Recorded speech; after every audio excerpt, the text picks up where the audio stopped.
Au moment où je vous présente ce protocole, qui est le deuxième d'une série de trois.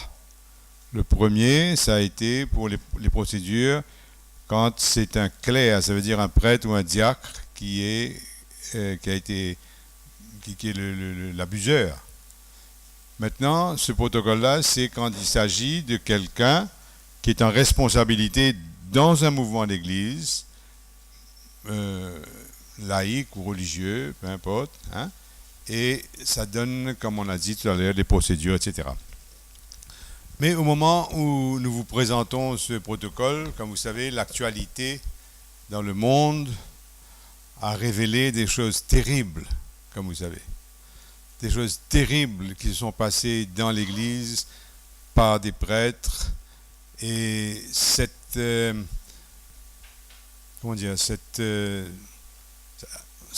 apparu petit à petit, à travers beaucoup de raisons, c'est apparu, et jusqu'à des personnes très responsables dans l'Église, comme vous savez, des cardinaux et tout ça.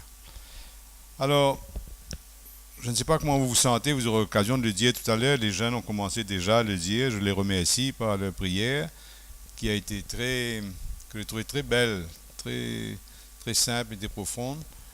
Nous sommes tous un peu, un peu meurtris, tristes, presque horrifiés de ce qui s'est passé.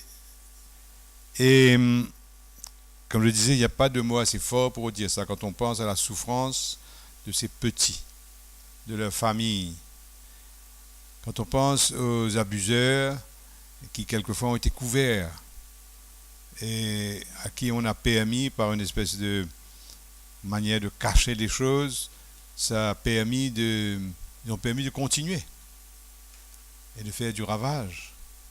Alors tout ça est une grande épreuve pour les victimes, pour leurs parents, pour l'Église aussi qui voit que ses responsables n'ont pas été à la hauteur. Allons dire les choses comme elles sont.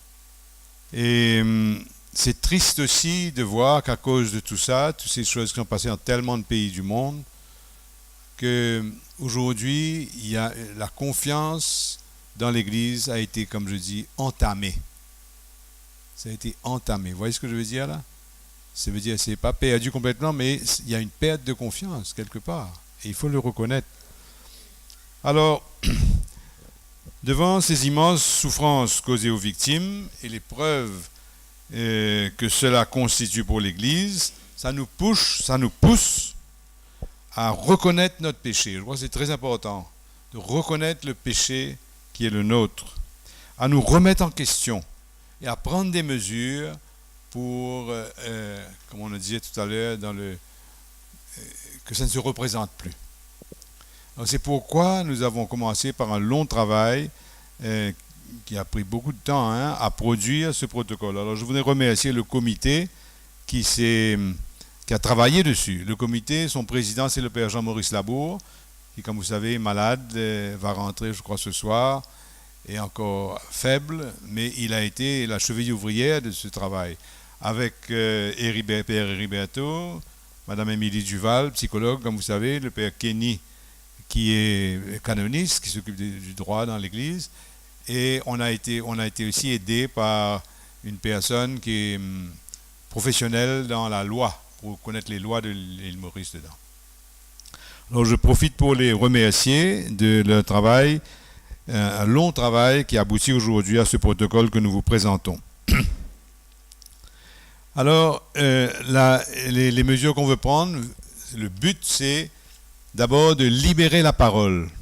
Ça veut dire d'encourager les personnes, soit qui ont été témoins, soit qui ont eu des confidences, soit les malheureuses victimes qui ont été blessées elles-mêmes, de parler à quelqu'un en qui ils ont confiance, de parler à quelqu'un, pour que ça arrive on vous dira comment ça arrive aux personnes responsables et qui puissent écouter, conseiller et prendre les mesures qu'il faut.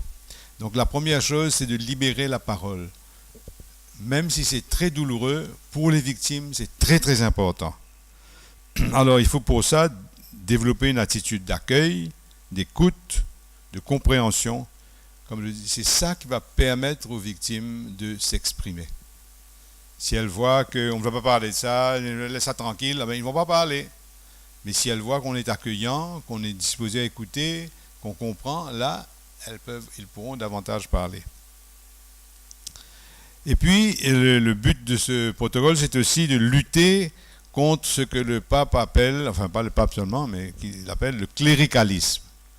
Le pape a dit dans une lettre au peuple de Dieu que la source de toutes ces couvertures, de tous ces abus, etc., c'est le cléricalisme. Qu'est-ce que ça veut dire le cléricalisme?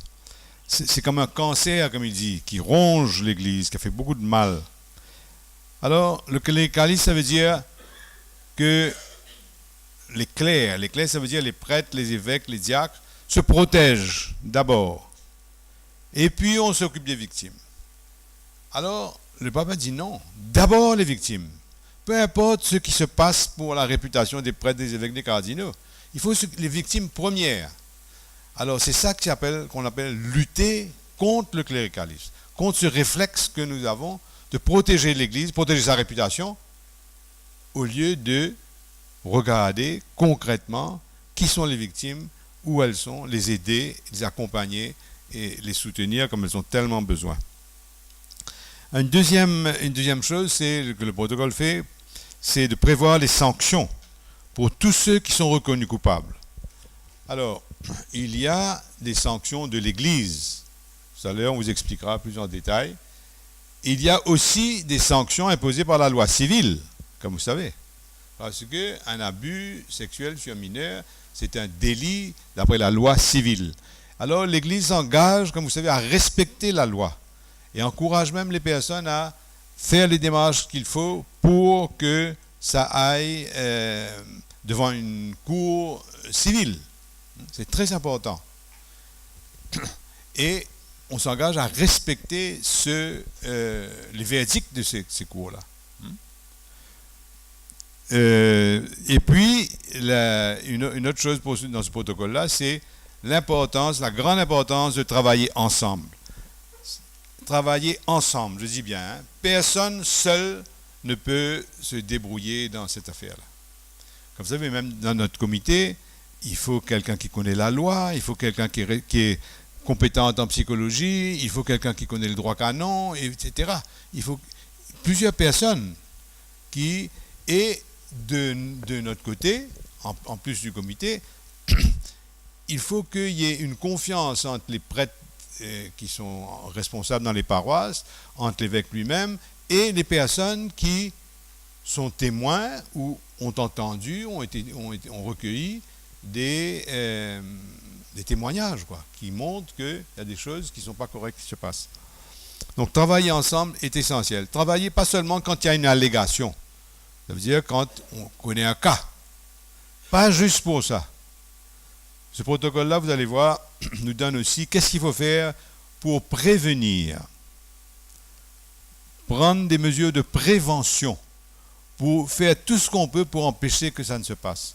Je ne rentre pas dans les détails. Tout à l'heure, Mme Émilie Duval et d'autres personnes vont vous dire qu'est-ce qu'on veut dire par là et qu'est-ce qu'on va faire pour cela. Mais ce n'est pas juste quand il y a un cas, là, on fait quelque chose. Non, il faut prendre les devants et chercher à prévenir. Et puis aussi, il faut accompagner, ça prend du temps, ça, d'accompagner des victimes qui ont été blessées, qui ont souffert. Ça prend beaucoup de temps. Il faut avoir des personnes qui puissent accompagner. C'est des psychologues, s'il le faut, d'autres personnes. Et aussi, quand il y a les abuseurs aussi, il faut bien sûr prévoir les sanctions. Ça, on ne fait aucune exception. Mais eux aussi, ils ont besoin d'être soutenus pour s'amender, avoir les soins qu'il faut pour arrêter.